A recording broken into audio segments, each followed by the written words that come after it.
The rain in Cape Town doesn't just fall, it performs. It's a relentless percussionist, a chaotic composer writing a score only the lonely truly understand. Each drop is a note, a beat, a tiny hammer blow against the thin shield of sanity. It's a constant reminder of the elements, of the world outside, indifferent to the struggles within. Drumming on the roof of my van, each drop a reminder of how far I'd fallen. A steady, insistent rhythm that mirrored the frantic beat of my own heart. It was a soundtrack to my despair, a constant companion in the lonely hours of the night.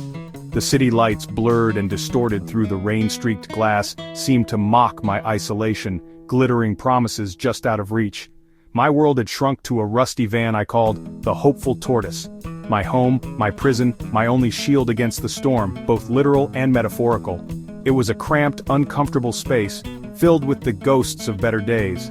The scent of damp metal and stale coffee clung to the air, a constant reminder of my current reality. Every dent and scratch on the exterior told a story of neglect, mirroring the state of my own life. I watched the city blur through rain-streaked glass, a kaleidoscope of light and shadow, a world I was no longer a part of. The vibrant energy of Cape Town, usually so intoxicating, now felt like a cruel taunt. Each passing car, each distant laugh was a reminder of the life I had lost, the connections I had severed. Learning to become invisible, to survive on knowledge no one wants, the kind of knowledge that festers in the shadows, born of desperation and necessity, the knowledge of where to find a dry corner, a discarded cigarette, a moment of fleeting safety. It's a skill set honed by the streets, a survival instinct kicking in when everything else has failed. Which benches are safest, which offer the illusion of protection from the elements and the judging eyes of passers-by, which are closest to a flickering streetlight, offering a small measure of comfort in the darkness. It's a constant calculation, a risk assessment played out in the mind of someone with nothing left to lose. Which restrooms open first, offering a brief respite from the grime and the cold, a chance to wash away the accumulated dirt of the day, a small act of defiance against the relentless degradation of homelessness, a moment of privacy, a fleeting return to dignity. Hopelessness is a heavy blanket. It smothers your ability to imagine a different future, to see beyond the immediate despair. It weighs you down, crushes your spirit, and whispers insidious lies in your ear. It tells you that you are worthless, that you are alone, that there is no way out. I tried to remember the man I was, confident, striding purposefully through the city streets, a master of my own destiny. A man who commanded respect, who exuded success, who believed in his own abilities, employed, a valued member of a team, contributing to something larger than myself. A man who had a purpose, a direction, a sense of belonging. A man who felt useful, needed, appreciated, in love, but he felt like a stranger. A faded photograph, a distant memory, a ghost of a life I no longer recognized. The warmth of her embrace, the sparkle in her eyes, the promise of a shared future, all seemed impossibly remote, belonging to someone else entirely. That night the rain's frantic symphony was the soundtrack to my rock bottom, a crescendo of despair that threatened to drown me completely. The relentless downpour mirrored the turmoil within, amplifying my feelings of isolation and hopelessness. Echoing the storm inside my head, a tempest of regret, self-loathing, and fear. The thunder rumbled like the pronouncements of my own self-judgment, and the lightning flashed like the stark realization of my failures. I was stuck, drowning in a flood of my own making with no arc in sight, no lifeline, no rescue, no glimmer of hope on the horizon, just the relentless rain, the unforgiving city, and the crushing weight of my own despair. It felt like the end. Life rarely gives you a warning. It doesn't send a memo or a gentle nudge before it decides to pull the rug out from under you. One moment you're standing on solid ground, feeling secure and in control, and the next, the world is tilting on its axis, and you're scrambling to find your footing. It's a sudden, jarring shift that leaves you breathless and disoriented, wondering how everything you thought you knew could change so drastically, so quickly.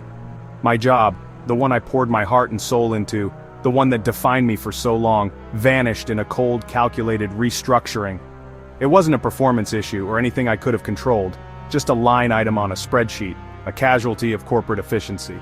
The news came without fanfare, a brief meeting, a severance package, and then, just like that, I was out on the street, my career reduced to a cardboard box filled with personal belongings.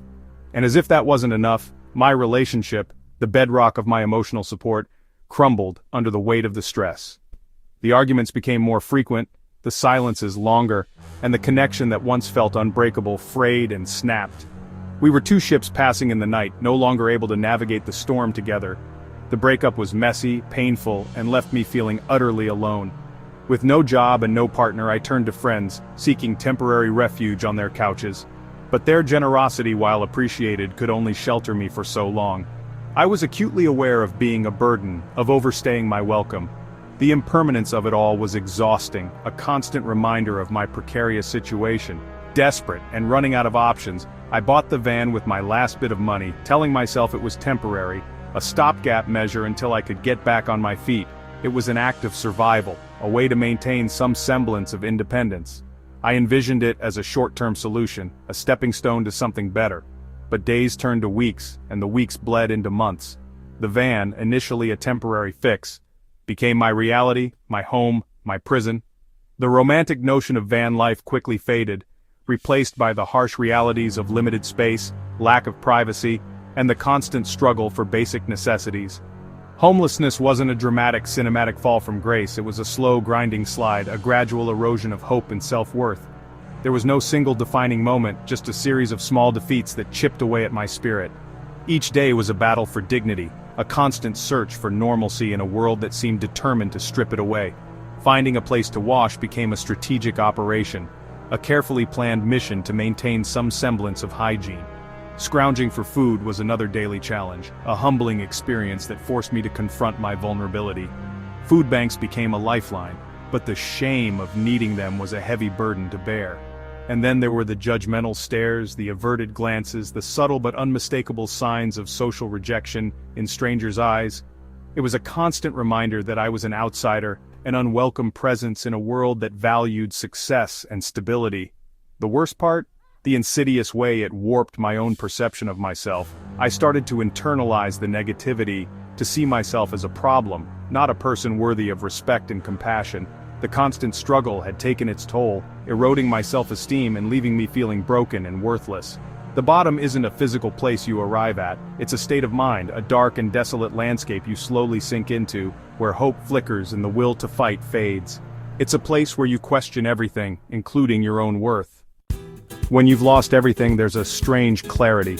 One night by the ocean, exhausted and invisible, I stared at my reflection in the van's mirror, a stranger's face, hollow and defeated. But a flicker of defiance sparked inside me. I remembered my ancestors' stories, survivors who never gave up. No one was coming to save me. If my life was going to change, I had to change it. In the darkness, I made a quiet vow. This is not how my story ends. I would claw my way out, inch by inch. For the first time in a long time, determination joined my despair. My first step wasn't a job interview, it was walking into the Sea Point Library. It became my sanctuary, warm, safe, and full of free Wi-Fi.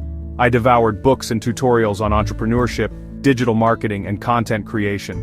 The library gave me more than knowledge, it gave me routine, community, and a sense of purpose. I noticed a gap: small businesses in Cape Town had great products but terrible online presence. I could bridge that gap. The library gave me direction. I wasn't just a homeless man in a van anymore, I was a student at the University of Second Chances. One evening, notebook in hand, I realized learning wasn't enough. I needed a goal. I set a 3-year plan. Year 1, survive and build skills. Year 2, grow and stabilize. Year 3, launch my own digital agency. Year 1 meant any freelance job, no matter how small, just to get out of the van. Year 2 was about building relationships, securing steady clients, and investing in myself. Year 3, register a business, hire someone, create jobs. It sounded absurd, but I wrote it down anyway. This vow was my declaration of war against my circumstances. It was my roadmap out of hell. The first year was brutal. My office was a library table, my gigs paid next to nothing. My first job, a blog post for 80 Rand. It felt like winning the lottery. For every yes, there were 100 no's and setbacks were constant. But each small win, a 5-star review, a grateful client, kept me going. I learned resilience, negotiation, and how to turn failure into lessons. Slowly, the tiny jobs became bigger ones, and my portfolio grew. I was still living in the van, but I was building something real. The climb had begun. After 10 transformative months embracing the nomadic van life, a new chapter began. The open road and ever-changing scenery had been exhilarating, a constant adventure. But the challenges of limited space, unpredictable weather, and the constant search for resources started to take their toll. I realized that while the van had been a fantastic stepping stone, it was time to prioritize stability and create a more grounded environment for focused work and personal growth. So, I made the decision to move out of the hopeful tortoise and into a tiny rented room. It was a bittersweet moment, closing one chapter and eagerly anticipating the next. It wasn't glamorous by any means. The room was small, simple, and definitely not featured in any interior design magazines. But after months of living in a confined space on wheels, it was a palace to me, a sanctuary of my own. It represented a return to some semblance of normalcy, a place where I could truly unpack, both physically and mentally, a door that locked, offering a sense of security and privacy that had been a luxury on the road. It was a simple thing, but it meant the world. Knowing I could close the door and have my own space free from intrusion was incredibly comforting. A window with a view, even if it was just a leafy tree outside. It was a connection to nature, a reminder of the world outside my small room, and a source of natural light that brightened my days. The gentle rustling of the leaves in the breeze was a soothing soundtrack to my work. A hot shower. Unlimited hot water on demand. No more conserving every drop, no more strategic planning around campground showers. It was pure bliss. That first night I washed away months of accumulated dust, grime, and stress. The hot water seemed to melt away the tension in my muscles, and I felt a sense of relaxation I hadn't experienced in ages. I crawled into a real bed, with clean sheets and a comfortable mattress, and slept deeply for the first time in a year. It was restorative, rejuvenating, and exactly what I needed. Having a room changed everything. It wasn't just about comfort, it was about creating a functional workspace. I could work late into the night without worrying about draining the van's battery, take client calls without background noise from the campground, and finally focus on my projects without constant distractions. My productivity soared. The stability and dedicated workspace allowed me to concentrate and produce higher quality work.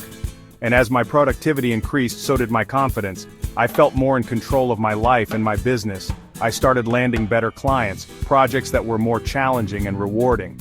With increased income, I reinvested in myself, taking courses, upgrading my equipment, and focusing on personal development. I was no longer just surviving, scraping by from one job to the next. I was actively leveling up, building a more sustainable and fulfilling life. Looking out at the vibrant purple blossoms of the jacaranda tree outside my window, I felt a profound sense of gratitude for how far I'd come. From the cramped quarters of a van to a small but comfortable room, it was a significant step forward. It was a reminder that even small changes can have a big impact, and that with hard work and determination, anything is possible. The journey was far from over, but I was finally on solid ground, ready to build the life I had always dreamed of. Year 3 arrived, and my client list was overflowing. I took the leap and registered Phoenix Digital, named for rising from the ashes. My first hire was Thando, a talented graduate looking for her break. Building a team was a new challenge, but we landed bigger clients and built a reputation for excellence. Today I sit in my office as CEO, leading a small team. The lessons from my van days are etched in my soul, resilience, community, and self-belief. My journey from homeless to CEO wasn't a miracle. It was a promise kept, a plan followed, and relentless persistence. Phoenix Digital is my legacy. If you're at your rock bottom, listening to the rain drum on your life, hear me. Your story isn't over. Change starts with a whisper, a promise to fight. Your struggle is forging your future resilience. Find your library, whatever resource you can access, and start small. Celebrate every tiny victory. They're the fuel for your journey. Hope is an active belief in a better future, one you can create. My journey took 3 years. Yours might take more or less. The timeline doesn't matter, just keep moving forward. If I can do it, so can you. Pick up the pen, start writing your comeback story.